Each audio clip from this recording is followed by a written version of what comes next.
afternoon, everybody. Just allowing a couple of minutes to let all of the participants in, and then we will get started.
Right, we are going to get going as it's a few minutes past 2 o'clock.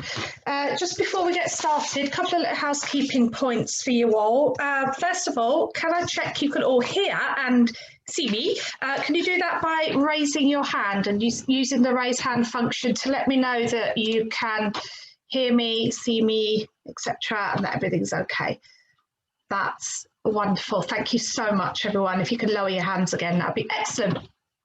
So this is the, excuse me, this is the second workshop in our series this week on digital marketing, and we're so grateful for Jess for doing these for us because she's super busy, but she's given up 6 hours of her time this week to deliver these for us. On Monday, Jess delivered a workshop around digital strategy. Today, we're talking about website basics, and on Friday, Jess is going into a lot more detail around data analytics, which I'm sure she'll talk about in a little bit. Before we get going, I'm just going to bring Rachel Hopkinson, who's Business Development Manager, Business Development for the Department for Enterprise. She just wants to do a quick little introduction, and then we will get started. So I'm just going to bring Rachel in now for you.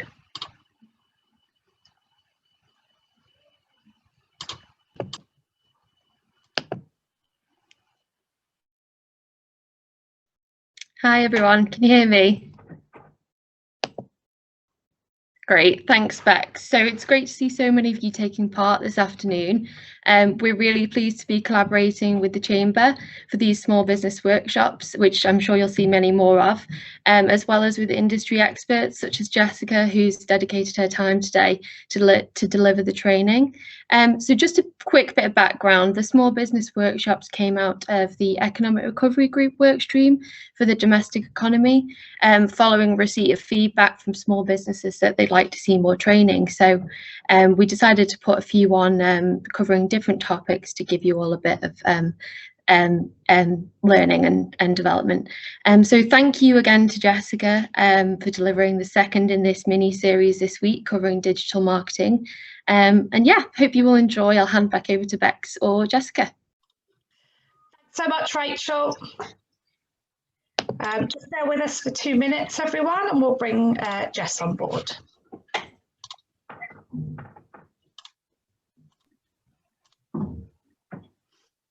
Hi, everyone. Bex, can you see me okay? I can see you and hear you perfectly, thanks, Jess. And You should be able to share your screen Yeah, as well. we'll do in a second. So just a quick welcome from my side. If you were on the course on Monday, it was just so fantastic to see so many people. I received some nice feedback, and a few of you got in touch to kind of share your feedback on elements of the digital marketing strategy that we spoke about. So that was just incredible. So today we're going to dive into website basics. So in a second, I will share my screen, but I just wanted to sort of extend an invite to use the Q&A function. So throughout the course, please ask questions. I'll stop at certain times and sort of like answer them. Otherwise, you know, interact on the chat. I'm going to run a few sort of little polls where I'm going to ask you to give me your feedback. And yeah, I hope you enjoy it. And I will make sure that you all receive these slides. And obviously, Bex will send the video. And if it seems like a lot, hopefully you'll be able to go back and reference certain things and get in touch with me. So give me 1 second. Can you see that? Yes, we can see your screen. Thanks, Jess. Okay, perfect. So just a little bit about me for those who don't know me. My name is Jessica, and I have an agency on the island with my husband, and it's called Afundi. I have a background actually in traditional marketing, but a few years ago I made the shift to digital marketing. And as part of what I do is I deliver digital marketing strategies for clients. We do website development, we do software development, and then we have support services that help our clients in terms of their ongoing marketing and digital marketing. And yeah, just in general, I am so passionate about training and imparting knowledge. And this has just been such a nice week for me. I haven't done training in probably about a year. So I was a bit nervous on Monday, but I feel super excited and motivated for today. Apart from that, I'm quite creative, survive off coffee, love my puppy, and just really a proud woman in business. And you will see if you follow me on Instagram or LinkedIn, really love the Isle of Man and getting about. And I hope that I get to meet a lot of you face to face soon. So with all of that said, I am going to just jump straight in. And you will see I've put a little bit about Afundi in the manual, but I am going to just jump straight into what we're going to talk about today. So there's quite a lot to cover. Websites are a massive subject area. And I hope that I have sort of collated the most important things to do with websites. What you'll also notice is sometimes I will reference if you're planning a website. So for those of you who have one, I would still sort of engage and listen, because you never know when you may redevelop your website or refresh your website. And then I have a lot to do with once you have a website, you know, what do you do with it? So it's really trying to cover like all areas from right in the beginning to maintaining a site. I'm not going to sort of stick to this list religiously. I might jump around a little bit because I just want to see how this flows. And you will have to bear with me. I'm going to flick between my slides and some live examples. So if I start talking and you have absolutely no idea what I am talking about because you can't actually see, just give me a shout and let me know. So first of all, just what are websites and why are they important? So I'm sure all of you will know what a website is, but basically I like to call it your little home online. So, you know, a lot of people a few years ago said, well, maybe we don't need websites and something like a Facebook page would be sufficient for our business. Or people used to say, well, you know, I rely on word of mouth or face-to-face, or, you know, I don't actually need one. But I would go as far as to say I'd be surprised if there's any business that doesn't need a website in 2021. If you think you're someone who doesn't need a website, pop it in the chat. Let's have a little debate and figure out sort of why. So I think the first thing to talk about is why are they important? And I think the most important thing is that for a lot of businesses, they're normally the first impression that you make with a brand.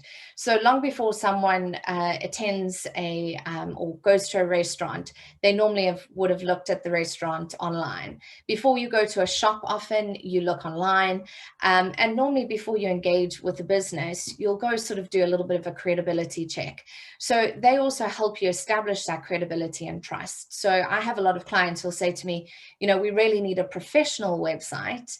And the reason for that is we're a professional firm and we want people to know that and obviously to trust us.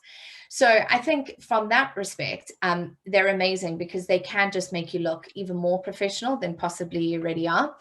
And they're also great for customer support. So they're a customer support tool that can be online 24/7.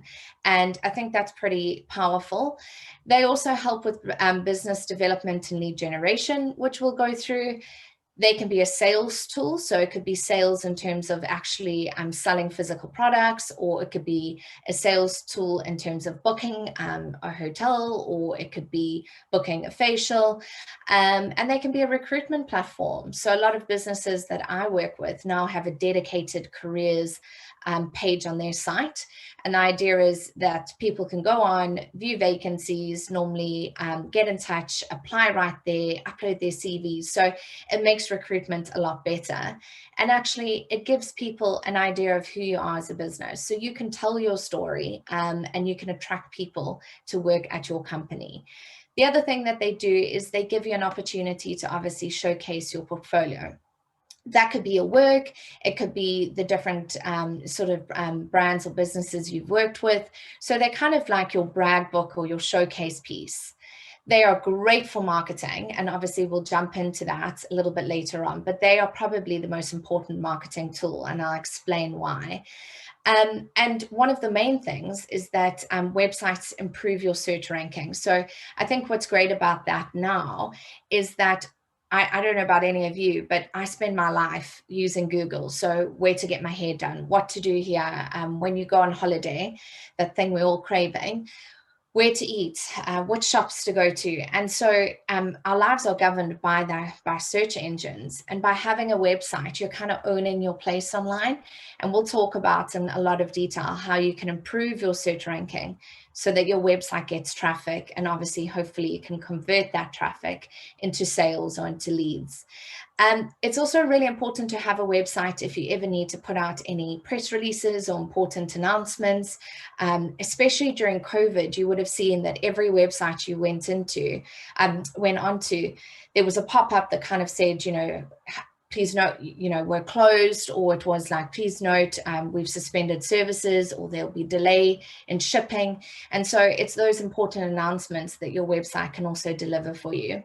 And I think the most important thing is that your website can showcase your brand and your story. So if you were on Monday's session, we spoke quite a bit about who you are, what is your brand voice, what is your strategy, and your website is a place that you can showcase that. So if anyone thinks that a website isn't important, this is probably the time to tell me why, because I think I'd just be interested to sort of hear that. And sorry, I'm just moving the chat open so we can see it there. So there is a bit of misconception about what the different types of websites are. So some people will refer to a website as like a corporate website or a brochure website. And that's basically one that's like ours that just showcases who we are as a business.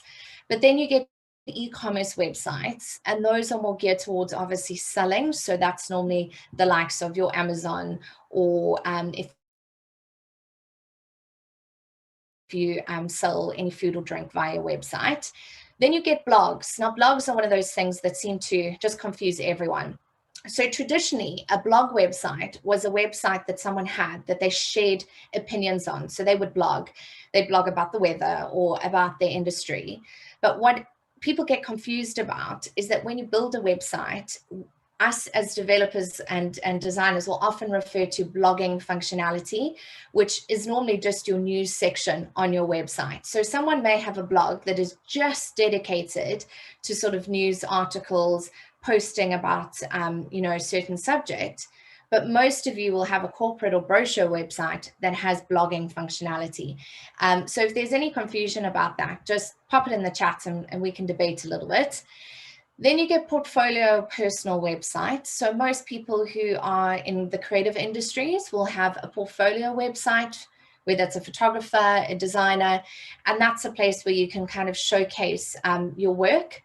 And then you get landing pages. And I'm actually going to speak quite a bit about landing pages at the end, because I think landing pages are completely underutilized.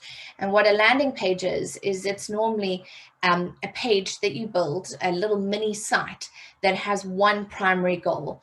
And so it could be like that images shows there, it could be that you quickly want to get people to download your latest report.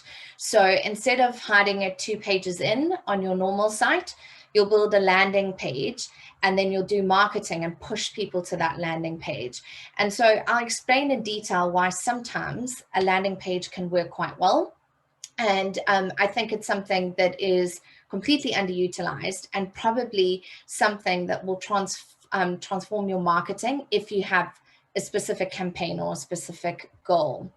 So I think I showed this on Monday, and 2 people said to me, this is so true. So websites promote you 24/7, and no employee will obviously do that. And so the reason for today's session is really for you to go back, look at your website, or if you're planning for a website, and I want you to go back and look at it with completely fresh eyes. And so throughout, when I talk about different things, make some notes maybe on the side and say, oh, I don't know if mine does that. Let me check. Or that's a great idea. Because I think the aim of today is to make sure that if we all were able to share our websites, would you be proud to share your site? And it should be something that you're proud of. And I am going to show you that you can have a website that is professional, that's up with the latest trends, and it doesn't have to cost you a fortune. So there's a different site for everyone.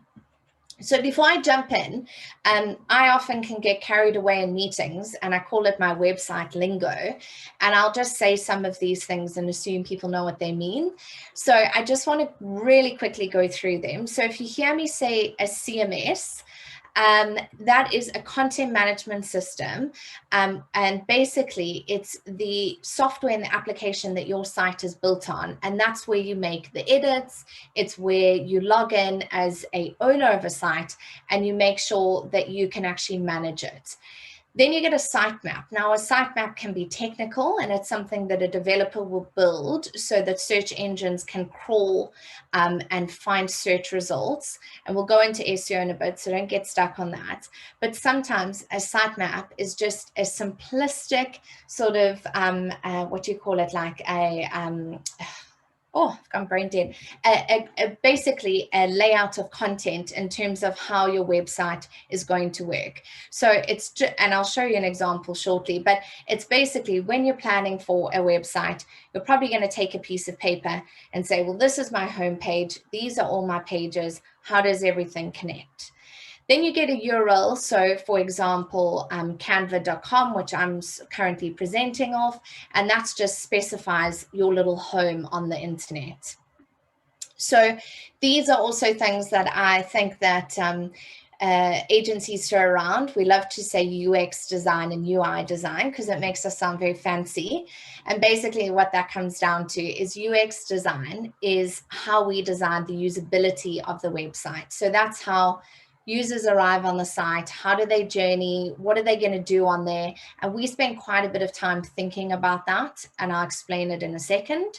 And then you get UI design, which is user interface design. So those are your sort of your aesthetics, your pretty pictures, and it's what you see and what you look at. Open source is a term that I think a lot of people sort of put out there, but I don't think they fully understand what it means. And basically what it means, it's free, it's something that's freely distributed, and it's software that anyone can use and that a community contributes to. And so we'll talk about the pros and cons of like an open source platform. I like open source personally because I always say to my clients, if God forbid something happens to us as an agency, the reason we use open source is so that you can go to another agency, or you obviously have the flexibility. You're not held hostage by us, because there's people all around the world that are familiar with the platform and the software and the languages that we use. So lastly, a plugin. I always laugh when I say the word plugin, because I said it the other day in a meeting, and someone said, oh, is this part of the hardware? So it's not part of hardware. Basically what it is it's a third-party piece of code that someone else has built that you can add to your website, and it just sort of enhances and extends the capabilities of your site. And so we'll go through some plugins a little bit later, but especially if you use a platform like WordPress, there's lots of plugins that you can use. And if you were on my course on Monday, you would have heard me speak about Yoast, which was the SEO plugin. And again, they are great, but they do have potential pitfalls. So I'll cover that as well. Then you get something called the backend or the dashboard. And again, that's where people log in. It's hidden from normal users. It's if you own the website, you normally can get into the dashboard and you can make changes from there. And then if we refer to the front end, that's what everyone can see. So that's the publicly accessible bit. That's the part that everyone sees when they type in your URL. So I'm going to assume, and even if you have a website, bear with me, excuse me one sec. I'm going to assume that all of us are planning a website. So let's pretend that we're at the early stages. We don't have a website and you have some decisions to make. So one of the biggest sort of arguments out there is whether, as a business owner, you should do a DIY website or use something called like a block builder, or do you want to use an agency? So we have it all the time, and I promise I'm going to take my agency hat off, and I'm going to try and make this a very balanced argument. And again, like I said in the beginning, I think that everyone can have a website. And so there's different websites for different businesses and different people with different budgets.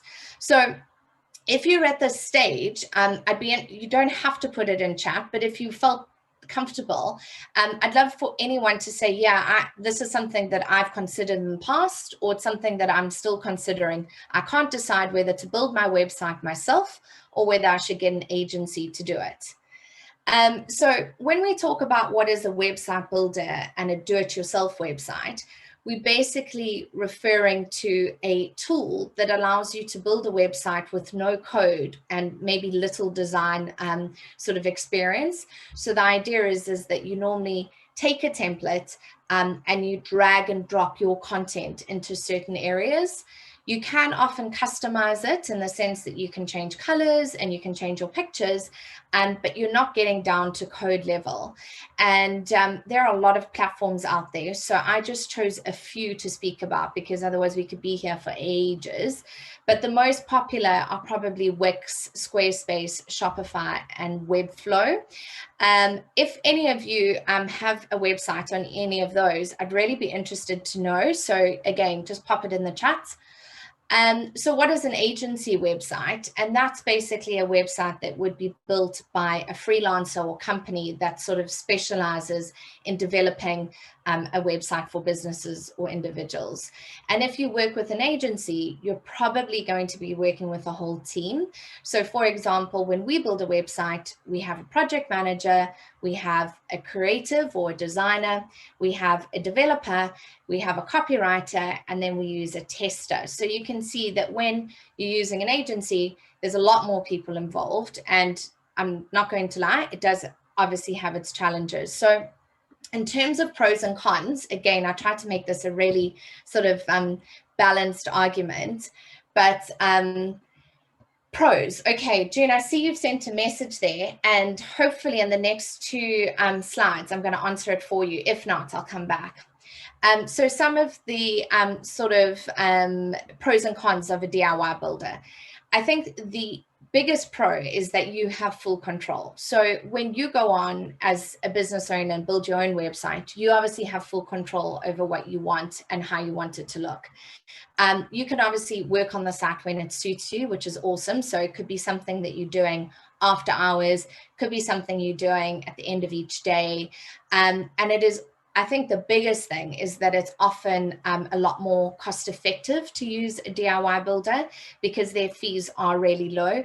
So some DIY builders charge you £10 a month. Some go all the way up to £300-400 a month, but promise everything does have a bit of a catch, and we'll go through that in a second. And I think what's nice about DIY builders in something like Wix or Squarespace is that they're quite easy to use. So you tend to find that you don't have to have any technical experience and you can just jump straight in. Some of the cons, it can be a steep learning curve. It is an easy to use platform, but that doesn't mean that you know how you want to see your site. So the conceptual side is often a challenge. So sometimes it can be hard to jump in and say, well, I want a picture here, I want a piece of content there. So it becomes challenging because you can also, it's like trial and error. You'll move things around, you won't like it, you'll try again. So it can be quite a steep learning curve. Then you get the fact that sometimes websites can start looking the same, although some of them have hundreds of sort of templates that you can choose from. There are always popular templates, and therefore you could sort of build a website, and even though you change the colors and possibly the images, it could look very similar to competitors. So that is the downfall. And it's sometimes really hard to be subjective. So I know a lot of people who have come to us at like the 12th hour and they've said, you know, I've been spending months on my website, but I literally cannot get it over the line because I just can't almost press go, because I'm always going back on whether it looks great. I'm always going back on whether I should change the imagery. So it becomes pretty difficult. It does take up your time. So that's the other thing. If you're a small business or if you have a lot to do within your job role, it sometimes can be really difficult to sit down and dedicate time to building a site. It can be overwhelming. I know that, you know, I had a client the other day who said that they just found that there was almost too many options, too many colors, too many shapes. And if you're not familiar with it, it can be hard to just make a decision. One of the biggest downfalls is that you often have to host with them. So they force you to host their website, your website on their platform. And right at the end, we're going to talk about hosting, maintenance, and ongoing support. And that sometimes can be a con, and I'll explain why. And the other big issue, which we've encountered a lot, is that if you ever want to move from one of these DIY builders and go on to a different content management system, they don't allow you to easily migrate your content. So you almost have to start again, which can be quite challenging. So what are the pros and cons of an agency? Well, the pros are that you can leverage off a team of experts. So like I mentioned, you could be working with 5 different individuals on a project, and each one of those people are likely experts in their field. So you kind of get that like team effort. And I think what's nice about it is that there's a lot of collaboration, so you can come up with ideas together. It also means you don't have to spend your time. So once we get to a certain stage, you've given us a brief, we'll go away and create it and deliver it back to you. So it can save you time. Like I said, you can collaborate and inspire ideas. And then obviously it's unlimited possibilities. So budget will dictate this, but theoretically, when you go to an agency, you should be able to build the perfect website that's fit for purpose. So I think we'll talk about that in a bit more detail in terms of what you need to choose. But I think, June, that may be one of the things we cover with your question in terms of whether you should go from a Wix site to a WordPress site. And it's normally because with WordPress, there's a lot more flexibility in terms of what you can do functionality-wise. So we'll go through that in more detail. The con, of course, is that everything comes with a price. So agencies are definitely going to be more expensive.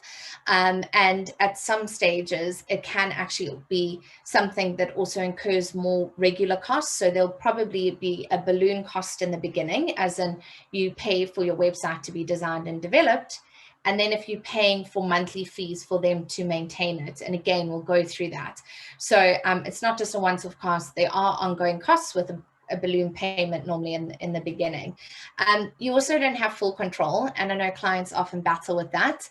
And it can be challenging because, you know, I often say we're a challenging agency. And what I mean by that is we will challenge our clients because we know what's out there. We know what the competition's doing. We know what the latest trends are. We know what the latest technology is.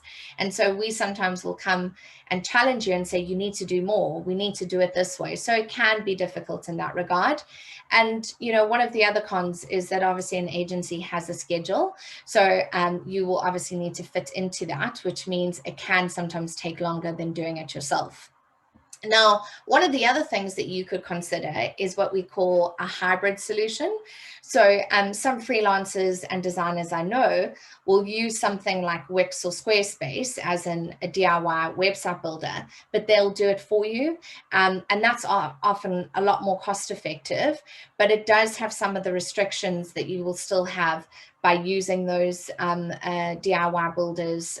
And again, it's one of those things where, you know, a designer doesn't necessarily have development skills. So they may use Squarespace or Wix because you don't have to have development skills. But what they can bring to the party is they can obviously make it look amazing because they've got those expertise. So, I mean, at this point, I'm just going to quickly check. I see Gary Pierce has asked a question. We've definitely struggled with this question. We built in Wix 6 months ago and are now considering an agency site. The process improved what we did and helped us to clarify what we need in an agency developed site.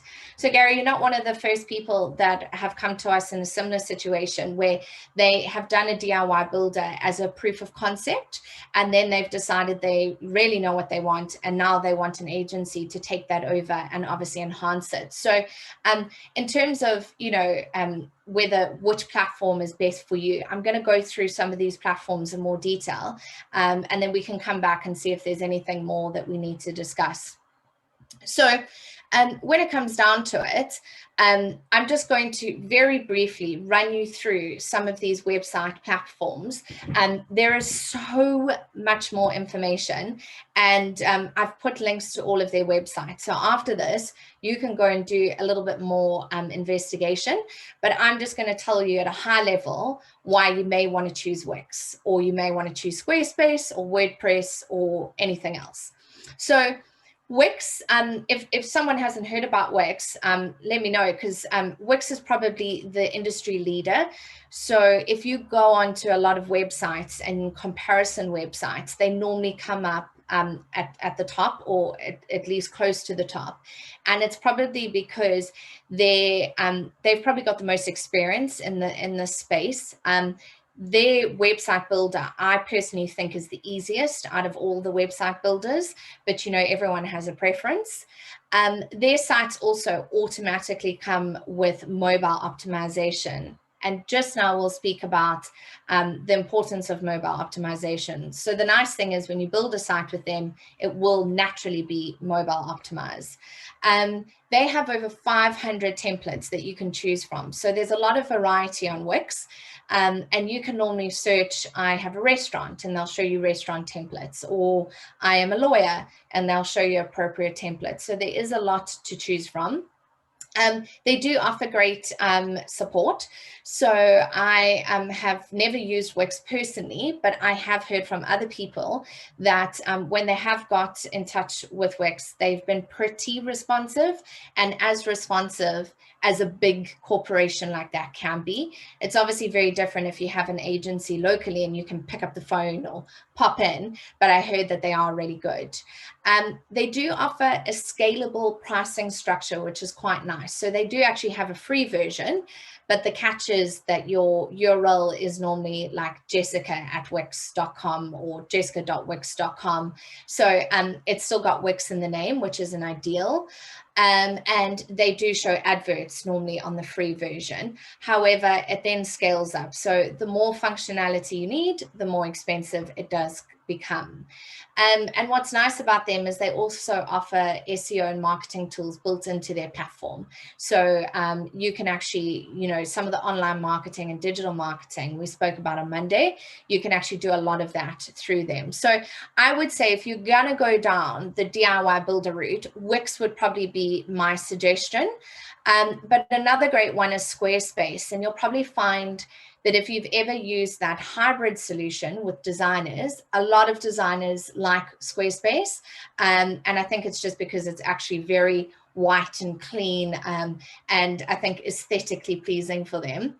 But again, the difference here is that you can do some HTML and CSS. So you can get technical on Squarespace. So it does give you a little bit more flexibility in that regard. And it does give you more opportunity to use third-party applications and integrations. So if you need something that Squarespace doesn't provide, they often allow you to integrate with another piece of software.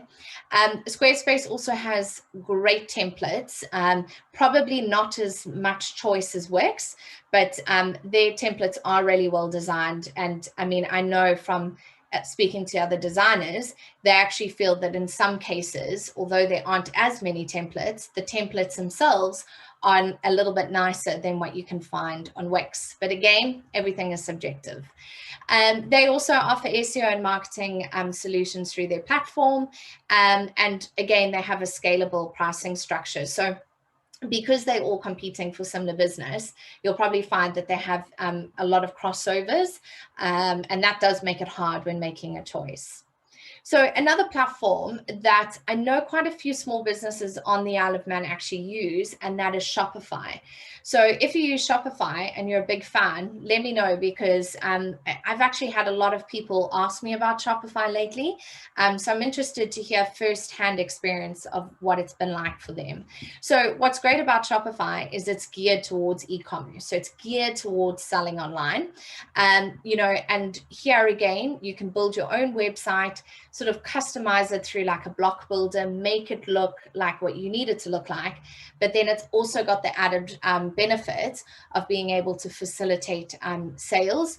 Now, that doesn't mean Wix and Squarespace don't, but Shopify's main purpose is sales. So it's very geared towards product sales. And they say that they integrate with 100 payment providers. The only catch is probably that I think a lot of us will know the struggles that we have on the island in terms of payment providers. So I think PayPal is probably, and SumUp, the main ones that we can use.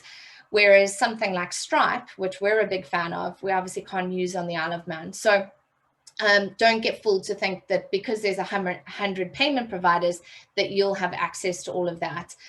So always go check if they accept Isle of Man businesses. They also have a scalable fee structure, so you can start off quite small, and as your business grows, you can scale it up and then you'll pay more. And they do have quite a robust sort of store management platform.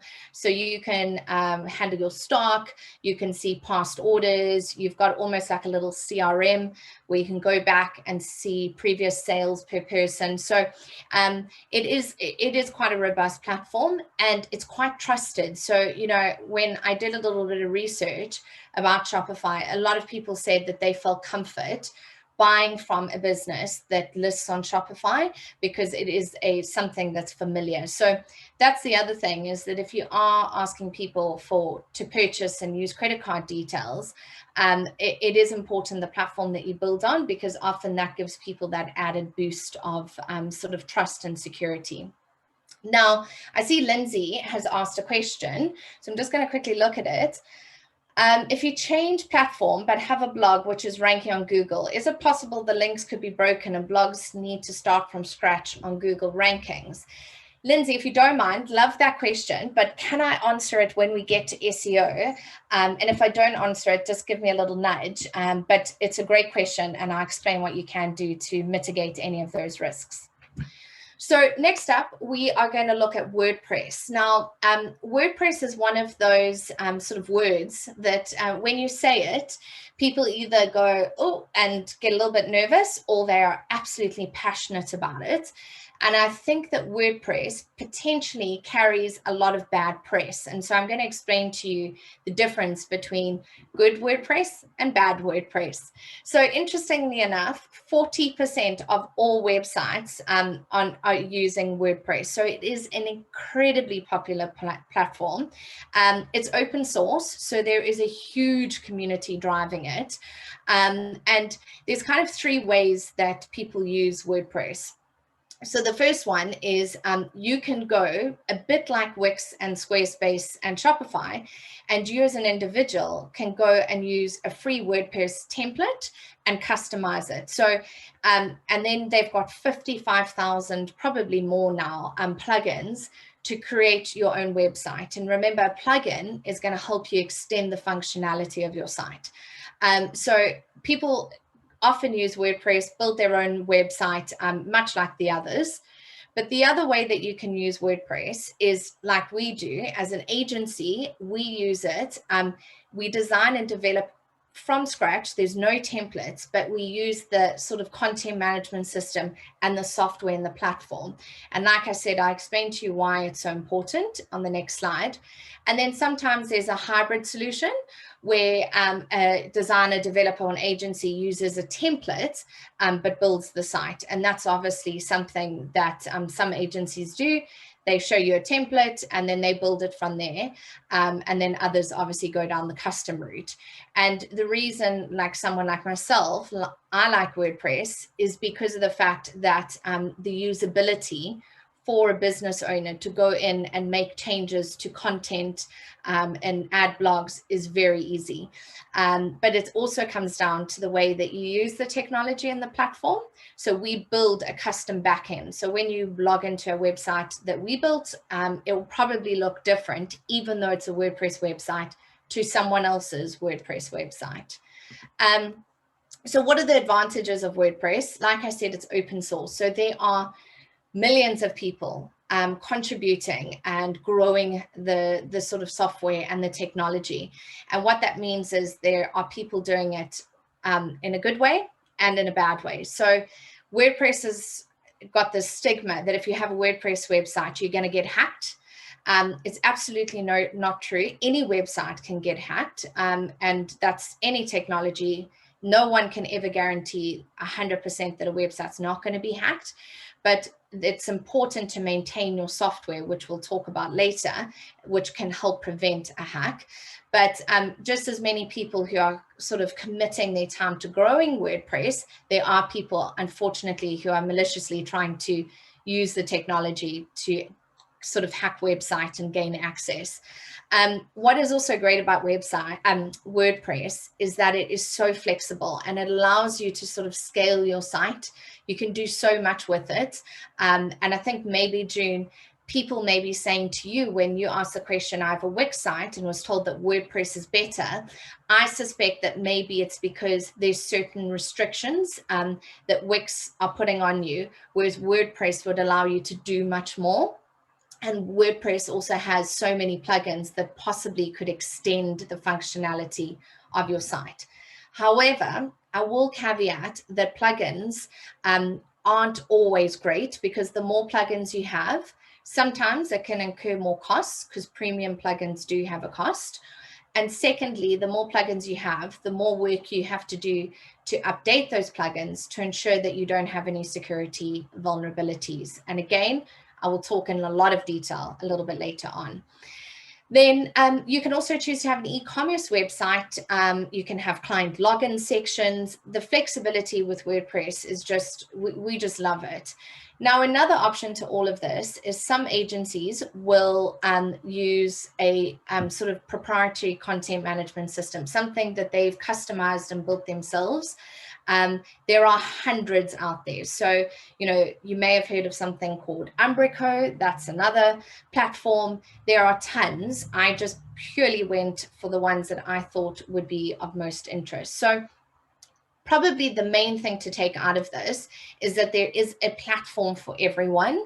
And if you are unsure, please get in touch, because even if you're not interested in building a site with us, but you just want to maybe run it past me and say, well, I'm trying to decide between Wix and Squarespace, or I'm trying to decide between this and that, I'm sure I could pretty quickly give you a little bit of advice.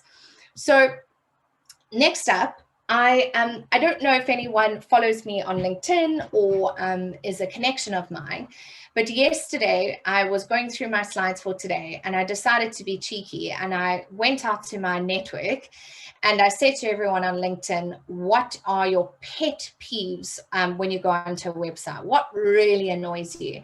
Because I know what annoys me and I can read lots of articles, but I was particularly interested to see, especially what the Isle of Man business community found annoying.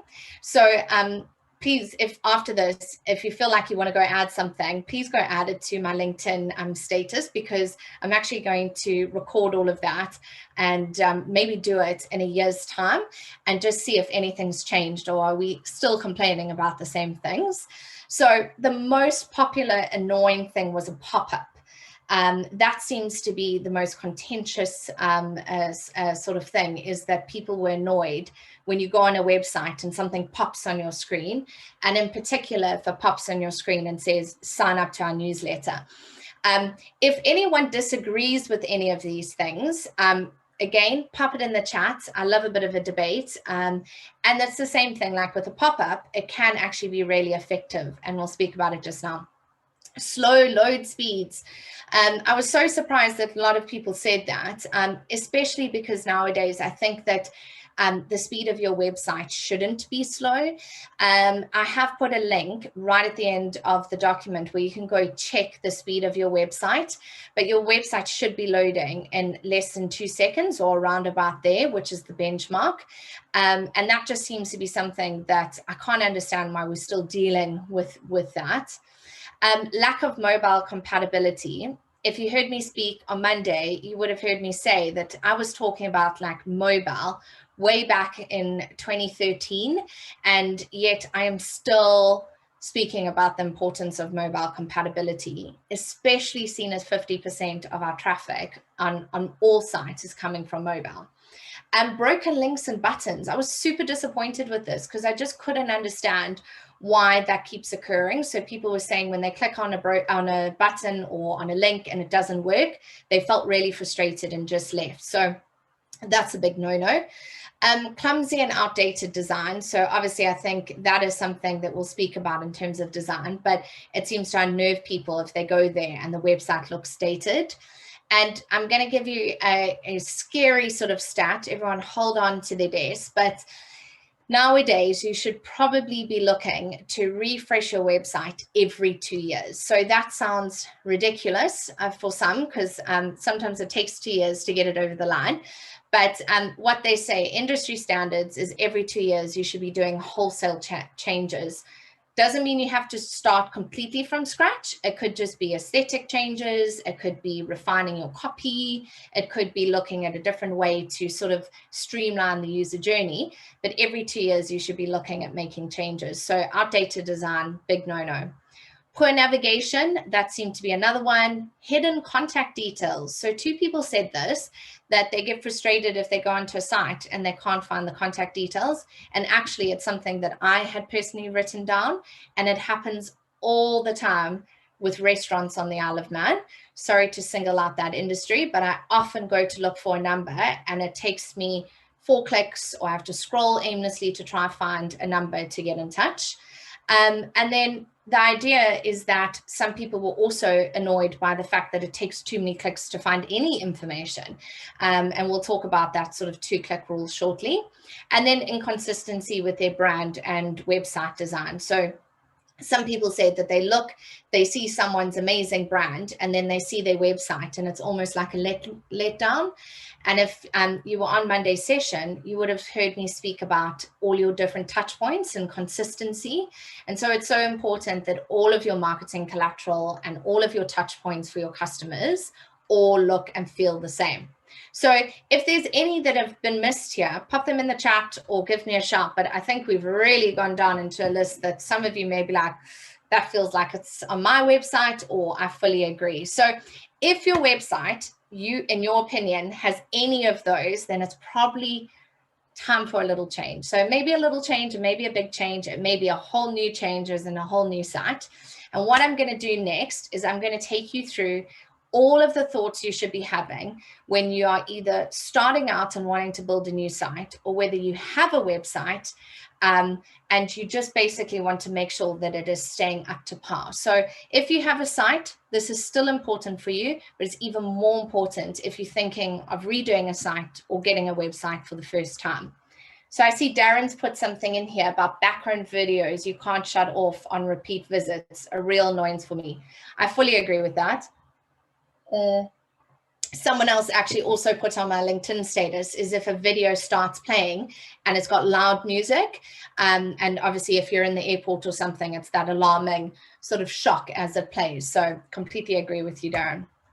So the first thing we're going to chat about is about site appearance. So design is so subjective, and I'm going to show you some examples, and I bet you some of you will love them and some of you will hate them. And actually, site appearance is probably the hardest thing that I deal with, because it is something that comes down to personal preference. So, you know, visual design is probably paramount to anything else when creating a website. So the idea is that you want to actually catch the user's eye and then cleverly lead them through each critical communication element. And design is much more than pretty pictures on a page. It's actually about how we strategically lead people through the site, and how we use things like color and contrast and white space and text and graphics to make the website come to life. And so, you know, what I want to talk about now is what you should be considering, or what you should be looking at when you look at the design of your website and the aesthetics of your website. So the first thing is cohesive design in line with your brand. So what I've realized lately is a lot of people will come to me and say, right, we need a new website. And in turn, what tends to happen is we actually end up doing a rebrand. And the reason for that is that if they have a brand that is old or has become particularly stale, or they just don't feel is going to give them a competitive edge, we end up relooking the brand, or at least looking at the images around that brand or the collateral around the brand. And the reason for that is because sometimes if you have a logo that is dated and isn't fit for purpose, and you put it on a new website, it looks incredibly out of place. And so cohesive design starts with, what is your brand and how can your website sort of bring that to life? Next thing is appropriate use of color for your audience. So my husband and I have this debate all the time. Nick is all about the dark mode, loves dark mode. I'm more fresh, white, and clean, and both have their place online. But literally, if you see any of my devices, I'm clean, white, and fresh. His dark mode, he is a developer, so I think that's just by nature his comfort zone.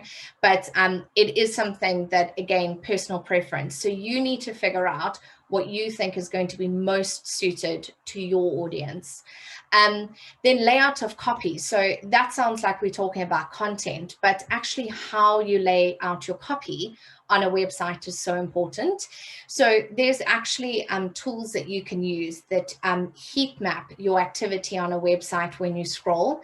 And most people scroll in an F.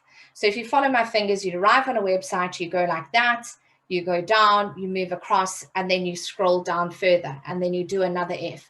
And so the idea is that if you take advantage of putting critical copy elements in that formation, you often get a better engagement rate and better interaction on your site. Call to action, CTAs, those are so important. And again, the design of those. So, you know, I could talk to you probably for an hour about the importance of a button and what the button looks like, but I won't bore you. But buttons are so important, and calls to action and how you get your sort of user to perform a task, really important. Negative space. So I have this argument a lot. Sometimes simplicity is more, and negative space is so important. And so when we talk about negative space, it's about trying to find elements within your website design where we just keep it simple and we keep it plain. And that actually allows your users to take a break. If something is too cluttered, what you tend to find is that you go too far with design and people disengage because it's overwhelming. And so negative space can give people an actual break when going through the site. Consistency is big. And again, we'll talk about that in a second. So is typography. So typography, a bit like that example I've put at the bottom here, is all about using big, bold statements in really cool fonts. And we're actually seeing a really cool, like, sort of trend coming back of like retro fonts, and fonts that I thought had long since died have come back.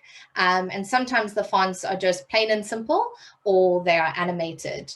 Then rich media. And when we talk about rich media, we're talking about things like imagery, high quality imagery. We're talking about videos. We're talking about anything that really engages the user. So that's what people want to see on websites. And balance. So a little bit of creativity, but also some simplicity. So it's just about that balance and contrast. So balance and contrast work hand in hand. If anyone can tell, I am extremely passionate about websites, and I spend so much time looking at websites. It's actually probably a little bit scary. So what I'm going to do now, and Bex, just give me a shout if you can't see what I'm seeing, but I'm going to show you some examples of websites that I love. I'm just going to type it in here. And if you hate these, just jump straight in and let me know what you think. Whilst that's loading, Owen, how can you decrease loading speeds on a site build on a third-party platform? Owen, that's one of the things that you can't actually really govern too much, because theoretically, when you upload things like big images, they're supposed to auto-optimize. And obviously, like Wix, Squarespace, all of that, they do all the work in terms of optimization and making sure load speeds are better. So to be honest, it's one of those where I don't know how much power you have. It could be a case that you could refine your website to reduce the number of pages, or it could be a case of trying to reduce how much rich media or high quality content you have on there. But it is hard. Whereas when we build sites, one of the things we always say is it's about balance. So you need big video, you need high quality images, but it can't compromise on things like load speed. If you have, you think you in particular have an issue, pop me over your website afterwards and we'll do some tests and I'll see if there really is an issue, because sometimes I think people think that their website has got load speed issues, but maybe it doesn't, or maybe there's some things we can see that you can improve. Then Maddie asked, just a quick question, how frequently would you suggest undertaking a rebrand? Maddie, to be honest, there probably isn't like a defined period of time, but the way I approach branding is I normally do like a discovery session where we will look at a brand and we will look at it and say, well, what is the history of the brand? Is it still relevant to our customers? What is your future plans? What are your business objectives? How do you plan to use the brand? Is there staff affinity to the brand? And there's a lot more that we go into. And then from there, we'll be able to sort of say, actually, this brand needs a tweak. And sometimes it can be a tweak, sometimes it's a redo. But if you have some questions around your brand in particular, I wouldn't want you to share that here, but pop me an email and we can just, or give me a call and we can have a little discussion on that. So jumping back on, I love this website because it's got some really cool scrolling. So as you scroll, and maybe jump on afterwards and have a look at it, but it's got some really great movement. So if I move my mouse around the screen, it kind of moves in the same direction. And as you move through each of the sort of areas, it's got these cool little transitions, which may seem a little bit staggered because I'm sharing my screen. So like I say, go have a look at it and see what you think. But I just love the like sort of bold colors in the background with a really simple, refined sort of detail on the products. So that's one I really love. And this was another one I'm going to show you. and shout if you're not seeing what I'm seeing, but this is called Smashmallow. And what I liked about it in particular was the animation is pretty cool, but the best part of it is that once the animation in this first sort of load slows down, there's what we call just like subtle animation. So you just see the movements of the fruits going up and down. So it's not too overwhelming, but it does keep the eye engaged. And when you actually scroll through the site, just the use of color and the sort of use of their products being like the center of all of their design, I just think it's a really cool, interesting site. Now, a lot of questions I always get asked is, cool, if we had like a brand that we could do fun, amazing pictures with, then we could do something like this. But what if we just have a professional website and we're lawyers, or we are a corporate service provider? There is something for everyone. So just because you don't maybe have a retail product or a B2C product, the idea is that you probably could find something that's sophisticated, still engaging, and still is true to who you are as a business. So I'm showing you some of the extremes to rather kind of inspire you versus say that's exactly what you need to do. So maybe we'll come back, and I'm just going to close this for a sec. Maybe we'll come back and look at more examples, but I've put some in there for you to have a look at just in terms of initial design. And then if you have any more that you want to share, maybe put that in the chat. So if any of you have a website you always go onto and you love, just let me know. I see Michael has put a comment in the chat about everyone who makes automated sounds play on loading a website should be taken out and shot. I mean, a strong view, Michael, but I probably think that there's a lot of people who would agree with you. But I certainly think that, yeah, playing a video is great, but I think electing people to turn the sound on and off is probably like the hybrid solution. Okay. Bex, I see, sorry, I'm just pausing while I see it. It seems that I can see all of the chat. Is that not something everyone else can see? Yeah, sorry for that. Okay. I've just amended this setting so when people now chat, they can send it to all the attendees as well, so they can see the conversation going on. So I'm just pasting a couple of the comments into the main chat now so that people can see what's been said so far. Awesome. Okay, so while that's happening, let's talk a little bit about content, because design is phenomenal, but and it certainly is the thing that will draw someone in.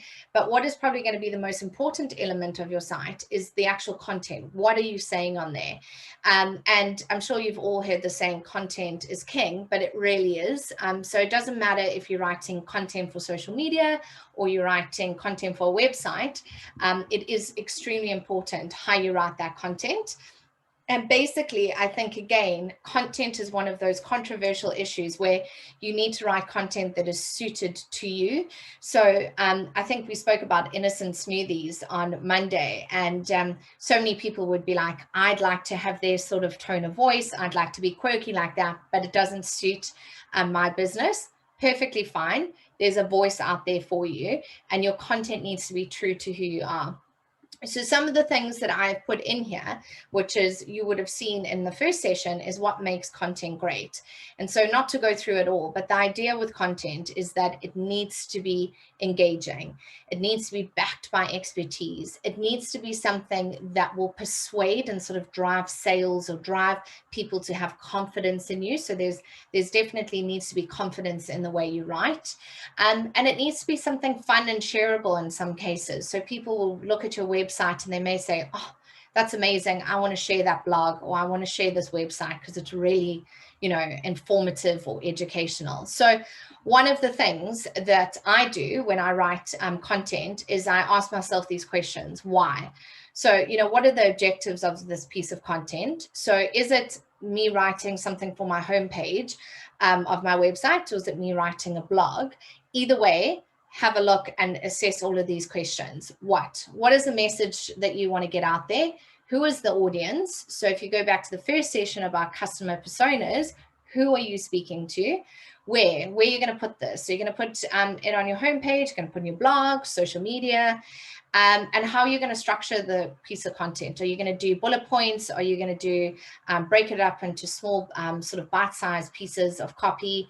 Are you going to put it in a video? So, and then when are you going to do it? When are you going to post it? And I think if you ask yourselves those questions when compiling content, will probably make it a lot easier. Now, what to consider specifically for your website. So when you're first starting out, I took 6 weeks to write copy for our website, and then I gave up. And I'm happy to admit that, even though this is something that I do. I can do it for my clients, but I cannot do it for myself. And I think a lot of people will agree with me when they say that when you write content for your own website, especially if it's your own business, it is so hard. So I would really, really say you need to engage a copywriter. And we have phenomenal copywriters, especially on the Isle of Man, that you could use. And honestly, it makes your life so much easier. They know how to write for the right audience. They know how to write for web. And it can be particularly hard to also be subjective and to edit your copy. And a lot of clients go really salesy, so they'll find the right balance for you. So top tip, find a copywriter. They will become your best friend.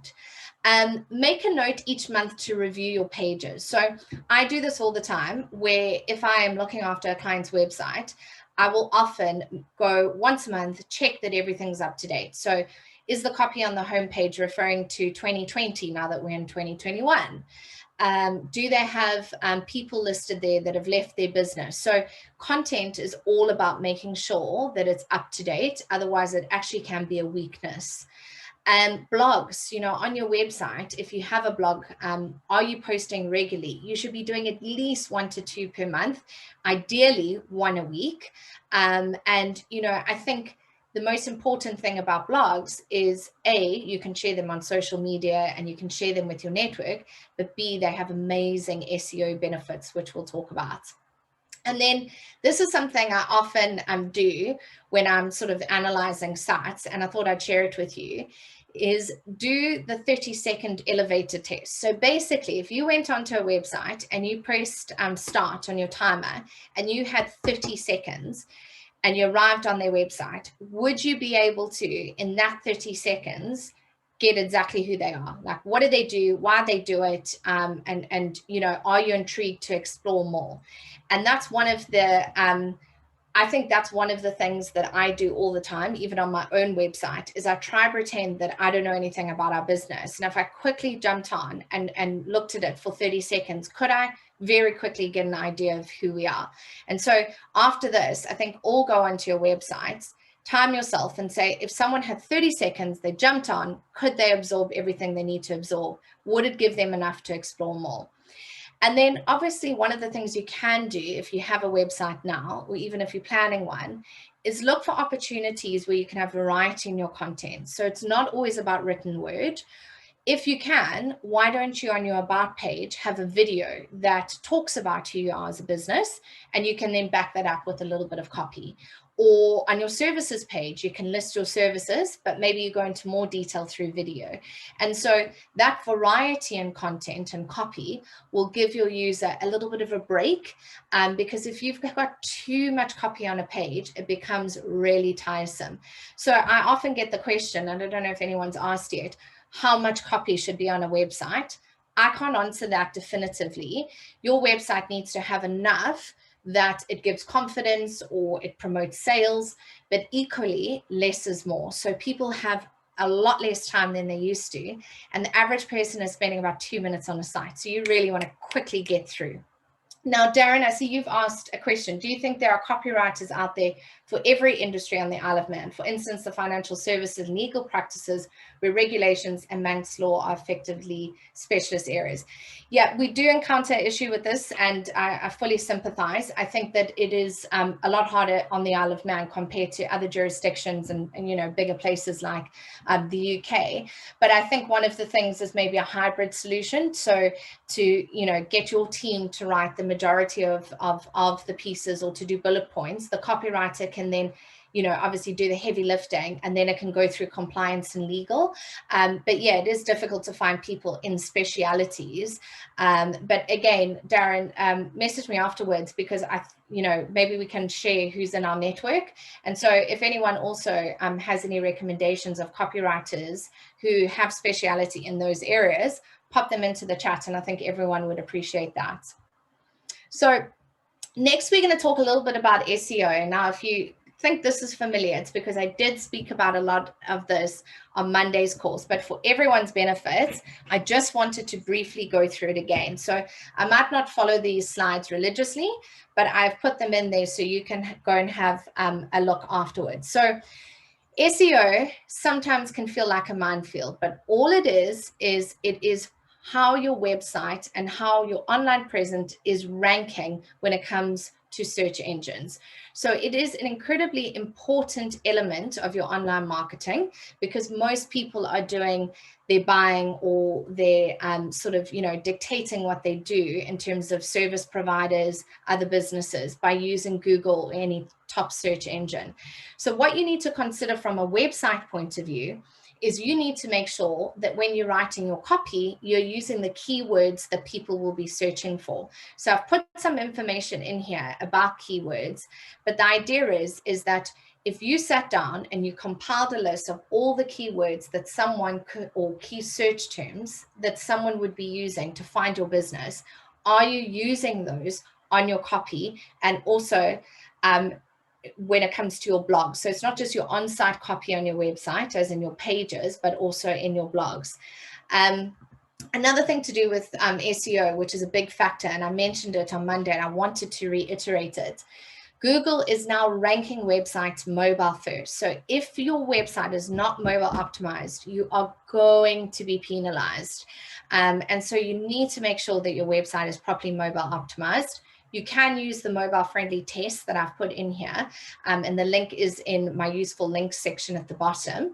And what you can do is you can go check each page, is it mobile friendly? Now, you know, one of the things that I also think you need to take into account is that if you're using really outdated software, it may be a case that you want to look at updating the platform that your website's built on so that it is naturally mobile optimized versus trying to go and make an old website mobile optimized. The other thing is I see there's a little bit of chat about Yoast.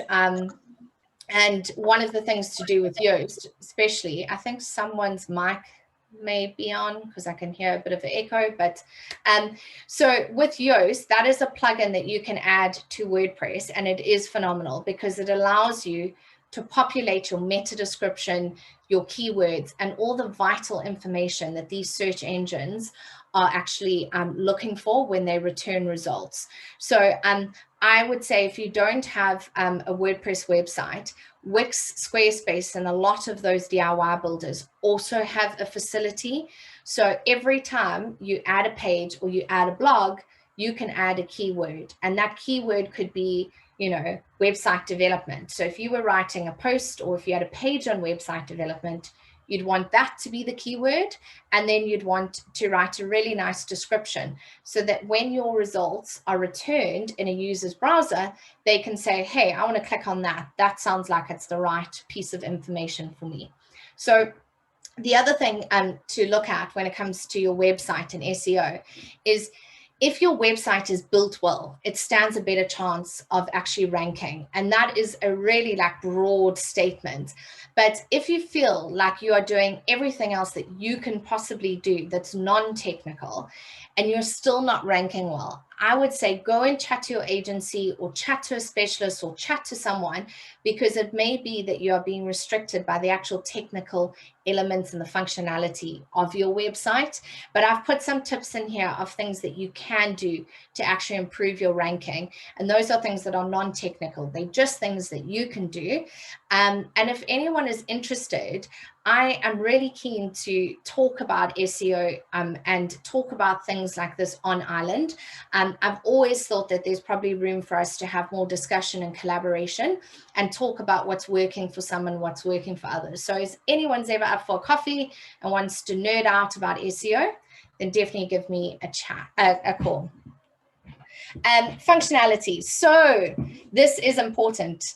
And before we get into functionality, I just want to check the questions and the chat. We seem to all be good. Okay, so functionality of a website. So I think the biggest thing that tends to happen is people get super excited about what they're going to say on a website and what it's going to look like. And I often think I have to sort of rein people in and say, right, let's just step back a second. What is the purpose of your website? What does it actually need to do? And so I think when you are looking at a new website, or you're trying to analyze whether your website's fit for purpose now, you need to understand what is the primary focus of your site. And so I wrote a few of these yesterday, and basically it says, if you sat down and you said, these are my objectives, how does my website actually meet those objectives? So for example, it could be, I want leads. Okay, you're probably going to need a form to capture those leads. Does your website have that? If not, you need to add it. I want to educate my audience. That may mean that you want a blog. So you need blogging functionality so that you can put out educational pieces. I want to sell products. Okay, you're going to need an e-commerce portion of your site. I want to show off my products. That may mean that you need to house videos and high quality imagery. I want to promote my social media. You might need social media feeds. I want a customer to log in. Okay, you're going to need a protected area of your website. And so I could go on and on and on. But I think the most important thing is if you actually sat down, wrote all of these objectives down, and then decided if your website does that, you might find some missing pieces. And so you might not only want to do it when you're starting out, but do it now and see if your website does all of that. And I'll be 100% honest, we have more objectives we want from our own website, and the functionality is still not there. So it's something that's on our list. And I think any business, if they're proactive, will have new objectives and therefore will need new functionality to allow them to actually achieve those things. So, you know, I think what's big about functionality actually is the testing part. So once a website's actually built, or once you have a website that's been running for years, are you actually testing it? And are you testing the function? Do the buttons work? Do the forms actually send? And, you know, I think a lot of my clients will often get frustrated and say, why are we testing this for 2 weeks? And it's because no matter how good any business is, or how good any brief is, or how good any client is, there's always things that you will miss in a process, or you wouldn't have thought about until you see it in a live environment. And so my sort of like top tip would be, test your website, test it once it's built, and keep testing it. So what you could do is, you should be looking at your website all the time on different devices. Look at it on iPad, look at it on mobile, look at it on a big screen, look at it on a smaller screen, look at it on Chrome, look at it on Internet Explorer, not Internet Explorer 7, modern day browsers, so the latest versions, because just so you know, certain technology is no longer compatible with old versions of browsers. So you unfortunately can't have great animation and great transitions if you're still using IE7. And if anyone is still using IE7, shame on you. Another thing that you can do is you can actually create almost like a test group, or it could be a group of friends, it could be people that you trust. And you can say to them, can you go and break the website? Can you go spend time on the site, see if there's anything missing? Go click buttons, go fill in forms, go try download things. And what you could also do to make it easier for them is you could give them a predetermined list. So you could say, okay, can you please go and try find my contact details? And so they may go on and they could come back to you and say, oh, to be honest, too many clicks to find your contact details. Or you could say, can you go fill in a form? And they might fill in the form and say, a lot of form fields, too much information. I gave up. I don't think anyone is going to want to do this. So I think the idea is that you're getting different insights. Don't be afraid to ask people for help. We can get really tunnel visioned when it's ours. And I think people have great ideas. And also once you have a site and you interact with it, you can always find ways to improve it. Do a speed test. I have put a link to a speed test, and that's really important. So always test that. And I think the one thing you may want to do is test things regularly. I sent an email to a business via their form about 6 weeks ago, and I ended up following up maybe like a month later, and they said, we didn't get it. Turns out their form on their website was broken. And so if you're not testing that regularly, or you don't have sort of support and an infrastructure that monitors things like failed email sends, or if something like that happens, you potentially could be losing business. So what I would do is definitely always go and test your website, maybe once a month, maybe once a quarter, but just make sure that it's part of your review system. And if there's something wrong, do not delay, fix it, because it could be the case of losing a client or a lead or customer. Now, any more questions? Can I have a sip of water? Okay, let's go into usability. And I love this little image. It says, usability is like oxygen. You don't notice it until it's missing. So when I say to clients, I love when I sit down and do sort of the user journey. Everyone looks at me and says, what's a user journey? But what I love to do is map out exactly how a user is going to interact with a website. So when they arrive, what are they going to do? Why are they going to do it? I ask all these questions to make sure that a website is fit for purpose. And so things that you need to consider all the time is, for example, the load speed, because if someone comes onto your site, takes too long to load, they might get over it and just press exit and you lost that lead. You need to wow them from the start. So I think I mentioned on Monday that Google did a case study not so long ago where they monitored how quickly our brains connect with a website. And it's something like 0.3 milliseconds, but it's almost instant. So that homepage needs to be visually engaging. And like I said, with the 30-second elevator sort of test, you need to make sure that people want to stay on your website. Mobile comes into it, images, videos, that engages people, it excites people, color excites people. But the most important thing is that it actually functions the way that it does in terms of your navigation. Are you making it easy for people to find out about you? Are you making it easy for people to get in touch? You know, one of the biggest tips is to have your contact details above the fold. So when I mean the fold, it's when you arrive on a website and you haven't scrolled. One of the biggest tips is try put your contact details maybe in the header of your website or somewhere clearly, even if it's a little button that says, you know, email or contact, and they can click on that. So just have some way of them either seeing the contact details or immediately clicking to contact details, because I'm not sure how many of you look at your analytics, and if you don't, definitely sign up for our course on Friday. But we are going to be talking about data analytics, and you will probably find that most of you will be looking at return users on your website versus new users. And if you've got a high return user rate, it may be that people are coming back to read your blog, but it also could be that they're coming onto your site to quickly get your phone number so they can get in touch, or quickly find your address when they're trying to get to you. So it's so important, contact details. Make sure your content can actually, and your copy can be read. That again is something that's so important, because if people can't read your copy, they're just going to disengage with your site.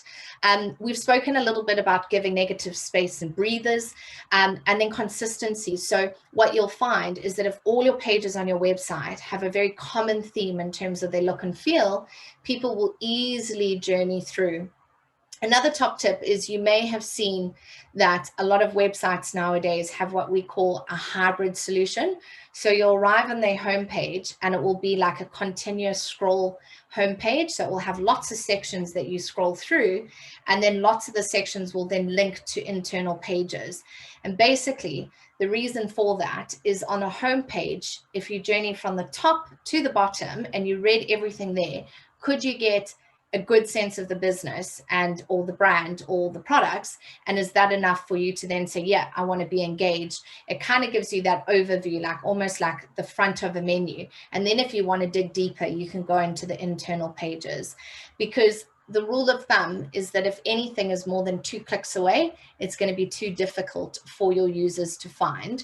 However, the caveat is that sometimes you need a few clicks to find something, but everything is subjective, and it's all needs to have a reason. So if you are trying to, let's say, weed out a user and you want to ask them various questions and then they have to click through to then find the piece of content, that's fine. But if someone is clicking 4 or 5 times to find out about your business, you'll probably find they'll disengage with you. So I found this, and I thought it was a really interesting little image. And basically what it's showing you is your phone on mobile. When people scroll either with their left hand, both, or hold their phone with both their hands, or use their right hand, where is the perfect place for you to put copy and buttons? So what you'll see is in this, and it's all subjective again, what they're saying is that if you put something right in the corner and you're using one hand, it's quite hard to push a corner button. And so you may want to look at that next to the mobile version of your website, and maybe people aren't clicking on buttons or filling in forms or scrolling down because it's actually too difficult. So just use that as a guide. Obviously, it is subjective, but I think for mobile, it's a really cool little tool to just reference when you're looking at things. Now, a little slide here that is just basically talking about accessibility. And so what you will see is there is a lot of talk at the moment about making sure that websites are accessible for people with disabilities. And so, for example, you may want to name your images on your website because someone may be visually impaired, and turn on the prompts to see what the image is actually about. And so it's not something that you have to do on your site, but certainly if you're in the public sector, it is something that most websites will have. But nowadays, I think a lot of people will be addressing, is my website, accessible by a lot of people? And if anyone's actually interested in finding out more about this for their specific website, give me a shout, because I'm actually trying to discover and learn for us as an agency and for us and our personal website as well. So what I've done is, in the next few slides, I'm not actually going to go through it, and I'll tell you why, because it is a straight repetition of what we spoke about on Monday, and it's about website conversions and how to actually convert someone from a visitor on your website to a lead. And it comes down to having strong call to actions, about making the user experience really streamlined, but it's basically a synopsis of what we've just spoken about. So I definitely am not going to spend too much time on it, and I'll skip through, but I wanted you to have all the information.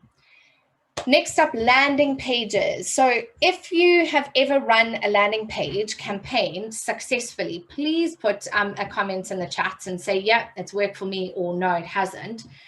But just to reiterate, a landing page is a page that is built that has a very specific goal in mind. So that Netflix example there is basically, you can land on that and you can see it's really simple. They want you to sign up for a 30-day free trial. And it's really minimal. They've blocked out the main navigation. They've made it really simple. So I recently ran a landing page campaign for a client where they produced a document that they wanted people to download. And so we built a landing page. It had a little video about what the document was about, a little form, and literally we directed people direct to the landing page. They read the information, watched the video, and hopefully filled in the form and downloaded it. So landing pages work really well if you have something specific to say. So it could be a campaign, it could be to sell a product, it could be to get someone to download gated content, but they work really, really well. So some of the tips for landing pages is to focus on one goal. Don't overcomplicate a landing page and have information about 4 different things that people could get in touch about. Just one goal. Remove your main navigation from your website. So often landing pages can be built into your website, but certain elements are hidden, or you can use a landing page tool, or even MailChimp nowadays. So if any of you use MailChimp as an emailing tool, they allow you to build custom landing pages to support any of your campaigns. So that's a really nice tip if you're looking to do a landing page campaign. Make it really simple. Make sure that you have a strong headline, nice visuals. You've got some sort of form or button that opens up that you can capture people's information, and make sure that when someone arrives, they don't have to do too much thinking. It's all about quick wins. It's not about having a lot of information. So normally a landing page is literally just above the fold, or it's a few sections. And I think, again, with landing pages, you may want to do it if, for example, you're running a special. So if you have a hotel and you're running a Valentine's Day weekend special, you may want to do a landing page to really promote bookings or inquiries. So it's something that's targeted. It's normally short-lived. Netflix, for example, could have this for a longer period of time, but they'll probably change the creative and the messaging to make sure that it still stays relevant. So if anyone's interested in landing pages, I definitely say go look at something like MailChimp, or chat to a marketing agency or dev agency. They can be really, really effective. So next up, we're going to talk about something that actually sat down and dragged my husband into. He's my business partner, and he's the technical arm of the business, and he is what I call the security software sort of pioneer. He really believes in security, about a good infrastructure, about support. And so I got some top tips from him, and I'm not ashamed to say that. So the biggest misconception is I build a website, I put it online, and I forget about it, and it's just going to work. Not true. So the biggest thing with a website is, much like your iPhone, you need to do software updates. You need to do updates in terms of the actual security, and a lot of updates help with bug fixes. So it improves the functionality or the usability. Now, if you don't have any support on your website, then there could be potential issues and vulnerabilities, which could mean something will break, or you could have your website hacked. Now, if you use Wix, or if you use Squarespace or any of that, this all comes built in. However, if you have an agency, they may support you each month by doing support tasks. And I wanted to just put something out there that said, and don't let this scare you, because it is a scary stat, but on average, 30,000 new websites are hacked every single day. And 40% of websites that are hacked, according to a report last year, were basically hacked because they had a security vulnerability, as in they weren't being updated, and therefore the hackers were able to actually access the site. So it is so important to have support when it comes to your website. And so this is just an example of what we sort of provide our clients, and I put it here so that you could ask your service provider. But we use something called AWS's cloud infrastructure for our hosting. Now, you can have different hosting providers, but certainly I think the most important thing is making sure that the software that runs your website is continuously being updated, because things like plugins, which I spoke about earlier, are fantastic, but if someone has found a vulnerability with them and you're not updating that plugin to put the latest fix in place, it could mean that someone could access your site. And I've seen it far too many times.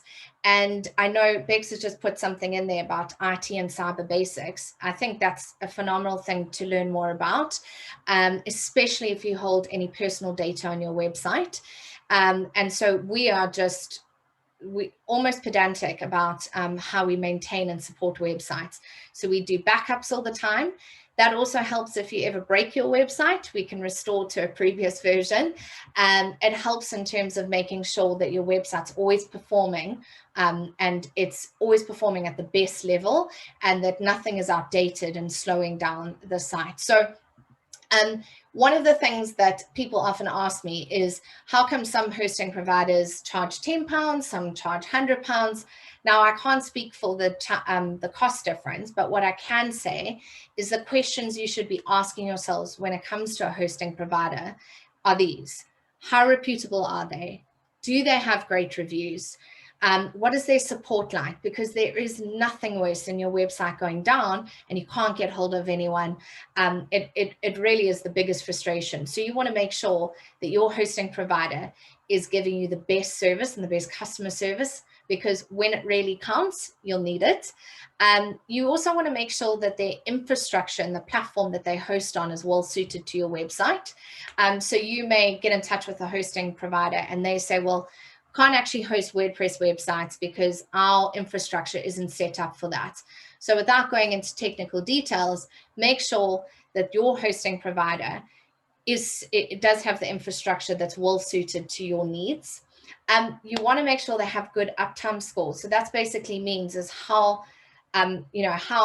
what percentage of their how long are they online? So for example, if their hosting goes down and your website goes down, how detrimental is that to your business? So most hosting providers will advertise their uptime score.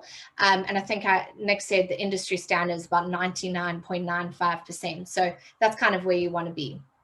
And can your infrastructure grow as your site does? So there were a few questions, I think, today and on Monday about things like load speed. That can often come down to your hosting infrastructure. And so what you want to make sure is that if your website grows and develops, you definitely want to make sure that your hosting infrastructure can scale with you. And do they back up your website? So important, because if you ever make a mistake or you install something new and it's not compatible and it crashes your site, you never want to start again. So we're going to end off. When I say end off, there's quite a few slides left, but this is the really cool. So you can all take a bit of a relaxation. I know that's a lot of information, but what I want to talk about next is sort of website trends. Now, not all of these trends will be well suited to you because, you know, it's so dependent on the objective of your site. But these are the sort of trends that we are seeing out there. And maybe you can use one or two in your current site or in a future site. So parallax scrolling websites. So that's basically a website that softly scrolls through each section, a bit like that hybrid version I spoke about. So you're not having to click multiple times. You're literally just scrolling section by section. Horizontal scrolling websites are really in. So instead of scrolling from the top to the bottom, they scroll from left to right. They're quite new. Some people hate them. They're quite controversial. I love them. So that's just something to look out for. People now are using movement and animation so much more. So if you don't have movement or animation on your site, it's definitely something I think you need to try and look at. People are also inclined now to try and keep it really minimal in terms of the copy. So the trend is to try give some copy and a nice call to action, and rather give enough that it shows what you do and that you're credible, but you want to draw the person in and get the lead. So basically, you don't want to give too much away on the first date. So enough to give them the confidence, but not too much that it either bores them or it makes them too well informed. So a few years ago, I did some trainings with the tourism department. And during the course of that training, I actually went and did some research. And one of the things that I realized is that nowadays, people who book any accommodation or restaurants are almost too well informed. There's almost too much information out there that they make a decision too early on in the process. And I think the same goes for businesses. Sometimes they put way too much on their website. I go read it and I'm like, well, there's not much more to ask. Whereas if you put enough to try and draw that person in, you'll probably get that lead, and therefore you can try convert it and take it through your sales or business development process. So don't give too much away. full bleed imagery. So those are images that stretch the whole screen basically from left to right. So people love that because, again, it's visually engaging. High quality images, so important. I asked my designer before I left yesterday, I was like, what is your top tip for people? And she was like, don't use pixelated, blurry, low quality imagery. So yeah, coming from a designer, that is just like a big no-no. So again, so many amazing photographers on the Isle of Man. If you need professional images done, or if you need to purchase images, there's so many stock photography sites nowadays, but don't use terrible images and don't steal other people's images. Dramatic typography, I spoke about retro fonts. There's a cool little font there. Storytelling. So I love storytelling when it comes to branding, and we're seeing that people are now doing that on their site. So sort of getting someone on the site, leading them through the story to a purpose, and really putting a little bit more personality into their brand and into their site. So not being too, this is what we do, this is why we do it. And so if you were on that first course and heard me speak about the why of your business, that's what I mean by storytelling. High performing sites, I think all of us now, I think that people are honestly all about high performance. If your website is slow or it just doesn't work properly, I think people just disengage completely. So you can't really, unfortunately, get away with it any longer. Dark mode, which we spoke about, live chat. So this is controversial, but a lot of businesses are now using third-party companies or chatbots on their website. I think it sometimes really helps. Like I had an issue the other day with a company I jumped on, and honestly, it was phenomenal, the live chat feature. I don't know if anyone's ever had a live chat with Spotify, but they just do it so well. So I think there's a bad reputation of live chat, but Spotify were incredible. I had an issue, they figured it out. They actually sent me a follow-up email. They asked for a screenshot. It was just so well done. So not all live chats or chatbots are terrible. So here's some design trends again. It's abstract art. So what we are seeing is that it's almost a little bit retro. And what you'll see there is these two are really stand out. But the idea is that people are using abstract like shapes and different pieces of design to sort of bring their website to life. So that site on the left there actually looks 3D, which is awesome. And I think, again, you can probably get away with not having photography by using things like abstract art.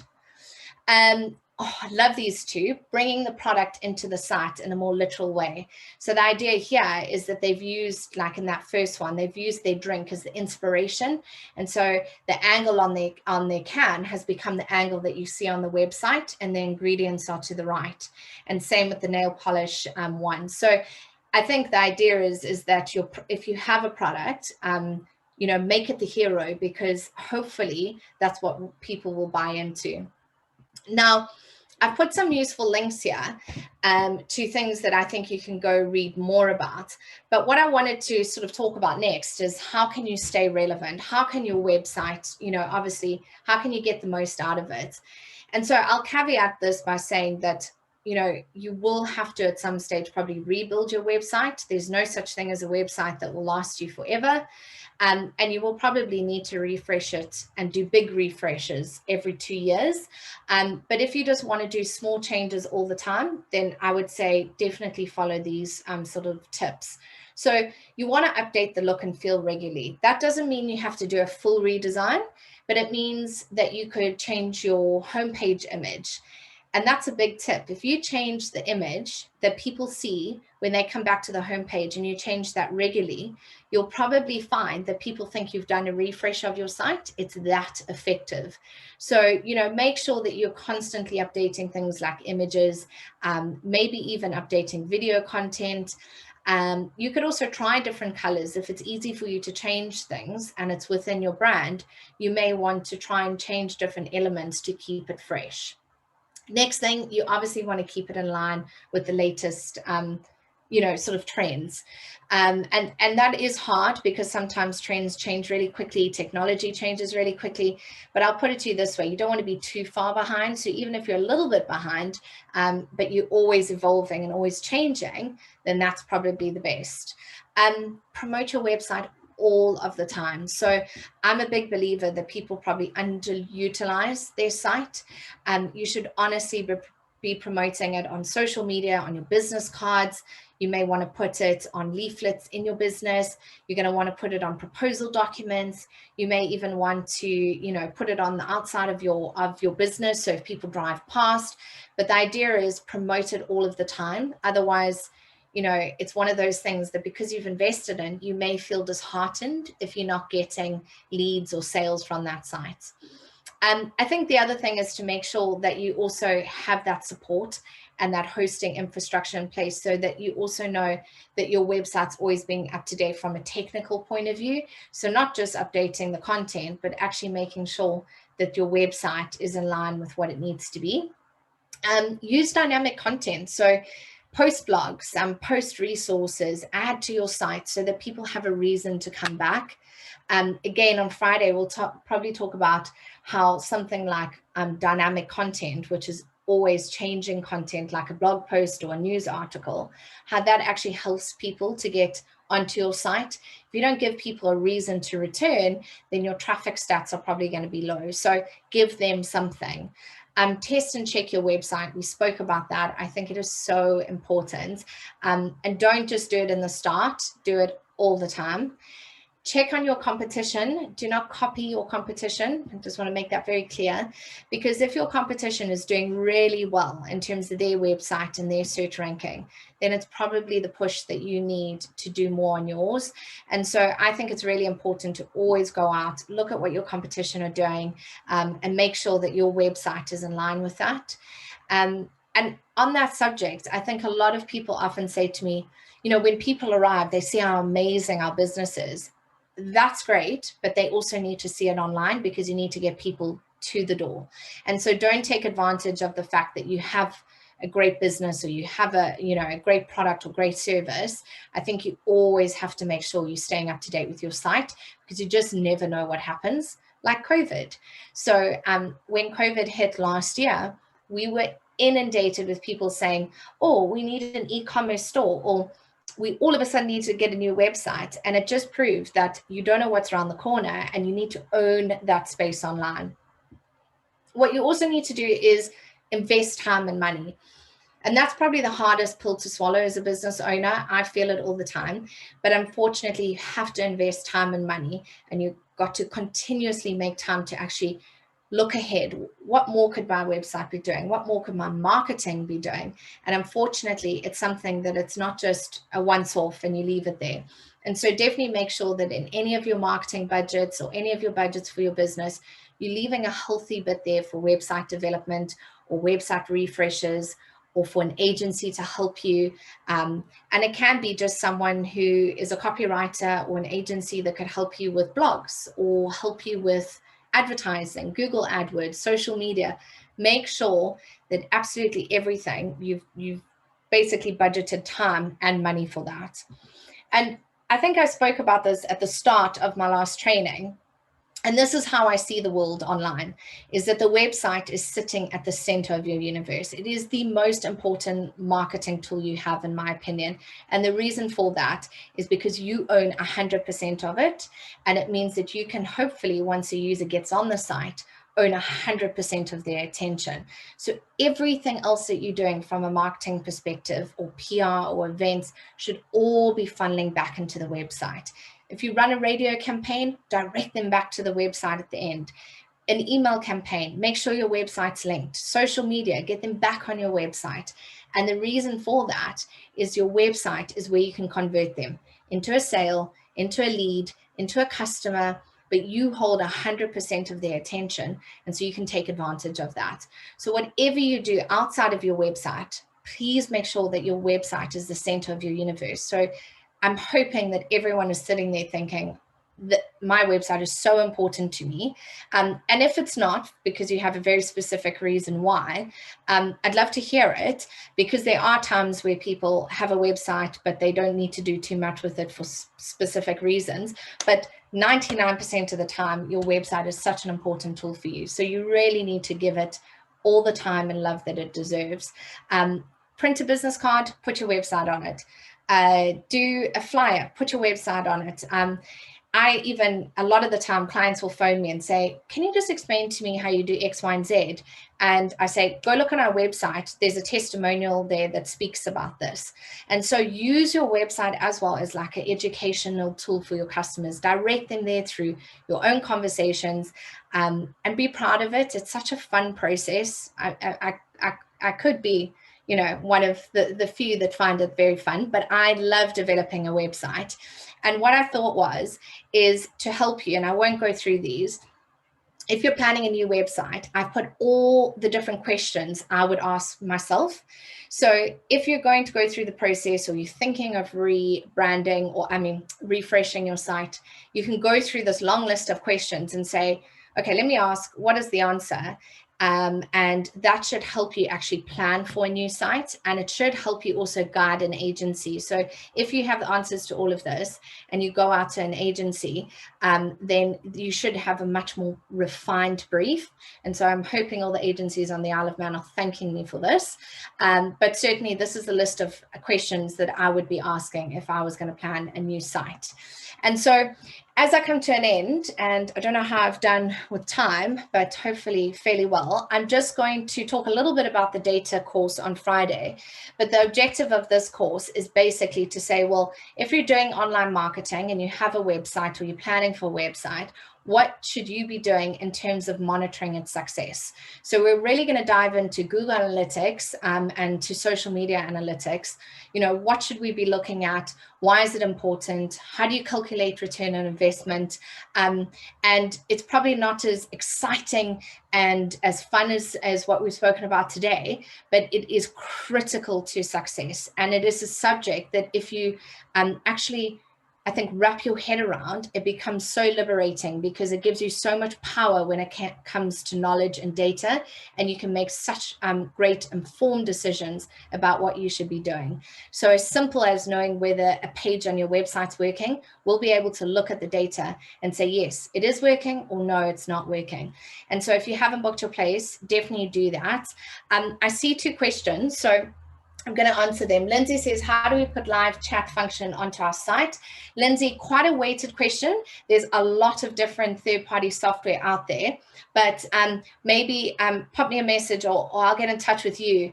I'll look at the platform that you've built your site on, and then I can make recommendations, because there's tons out there, and it is dependent on what you've built your site on. And then June, you have spoken about, should I put my rates on my website?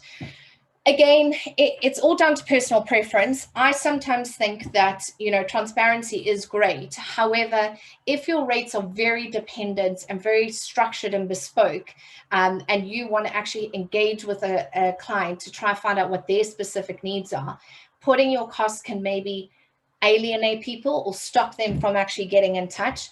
So you want to be transparent, and maybe you can say from X amount, but maybe you want to say, you know, rather get in touch because my packages are really bespoke to my clients.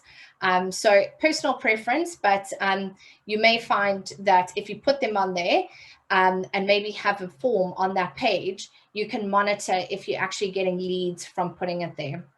And then David has said, will you be considering analytics for package websites on like Wix on Friday? To be honest, David, I'm not going to cover anything specific to a platform. And reason being is it's just a minefield about how much is out there. So I'm focusing really on Google Analytics, and that's because it's probably the most popular, and it's a free tool. And then social media analytics, because again, I think that a lot of people, when Chamber went out and spoke to people about what they wanted, social media analytics was really something that they wanted more knowledge about. However, If you're on the course and you have anything specific, pop me an email and I'm happy to do like maybe a few little bullet points or a slide on it. And if there's anyone else in the chat who uses Wix and is specifically interested in Wix Analytics, then yeah, let's see. And if I have a lot of interest, then I'll try and incorporate it without taking up too much time. So I don't know how I've done. Oh, 9 minutes to go. So Bex, I think that's over to you, but thank you so much to everyone for listening to me. I know it's a lot of information. There are amazing agencies and people out there on the Isle of Man who can help you with your website. So don't be intimidated. Chamber has got so many of them listed on their site. So if you're looking for a provider, maybe jump on there and have a look. And if I can ever be of any help, please reach out. Amazing. Wow, Jess, that was an amazing session again. Thank you so much. Really good session, so much learning involved. My brain is frazzled. I'm sure yours is as well now. Just before I let you all go, can I just confirm with you all, which I've got to say at the beginning, you will receive a recording of this session along with Jessie's slides and any sort of relevant links or anything. So just look out for that. It takes me a couple of hours to get the video uploaded. So bear with me and you'll either get it tonight or tomorrow morning. Jess, phenomenal session. Thank you again. And don't forget, I have also put the links to Jessie's session on Friday, which is around data analytics, as Jess mentioned. We also have IT and cyber security practicalities next week as well, which actually, you know, quite nicely links into some of the areas Jess was talking about today in terms of website security. Before I let you all run away, well, you're welcome to leave, but I would just like to bring in Phoebe from the Department for Enterprise. She just wants to talk to you about some enterprise support packages that are available to you all. So while we've got you, please just pop on and Phoebe, oh, there she is. Wonderful. Hello, sorry, just figuring out my camera. I'll zoom you in a little bit so you can see me a bit better there. That's perfect. That's very fancy. There we are. So thanks so much, Bex. I am just going to share my screen.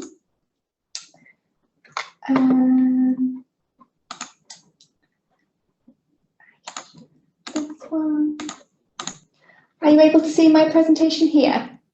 Yeah, that's perfect. Thanks, Phoebe.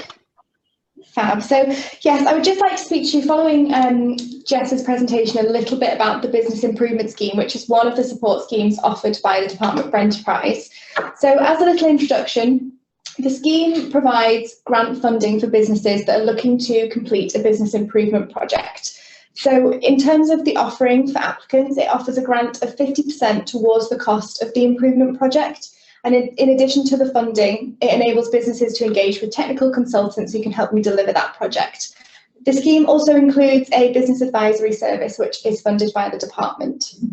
So in terms of eligibility, I would recommend you read the full scheme guidelines, which are available on our website. But as a high-level overview, applicants must be registered or incorporated in the Isle of Man. They must also employ one or more workers in the Isle of Man other than the owners and have no government debts. So in terms of a few of the projects that you could look to develop for your business, this scheme offers, as I say, 50% towards the cost, up to a maximum of £5,000. Your project could be surrounding Brexit, a business advisory service, environmental efficiency, information communication technology and information systems, intellectual property protection support, legal advice concerning external investment in business legislation, quality accreditations, which includes your cybersecurity accreditations, digital marketing and social media consultancy or websites. And I put a little star on those ones because there is, until the end of March this year, there is increased support for businesses through the Economic Recovery Group who wish to undertake a project in those improvement areas. So that increases the funding up to £10,000. So your project budget can effectively double through that, and the department will subsidise half of the project costs until the 31st of March. So a few just key things to note. This is very much a whistle-stop tour through the scheme. But one of the key things is that you need to apply for the scheme before you buy. So if you are considering a project, a business improvement project under any one of those disciplines, I would recommend getting in touch with the team at this point before you commit to any spend for that. Grants can also not be paid in advance. So the way that it works is you need to be able to pay for your full project, and then the department will reimburse you that 50%. Again, just reiterating, businesses must have at least one employee other than the owners for this scheme.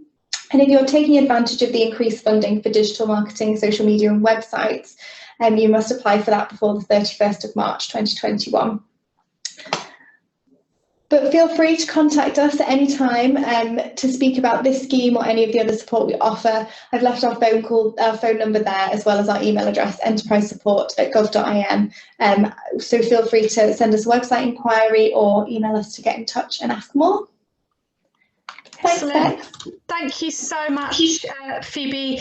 Not sure if Jess is still there. I think she's somewhere. Thank you again, Jess, hugely for your time on this and for everyone's attendance and support. And we'll see you soon.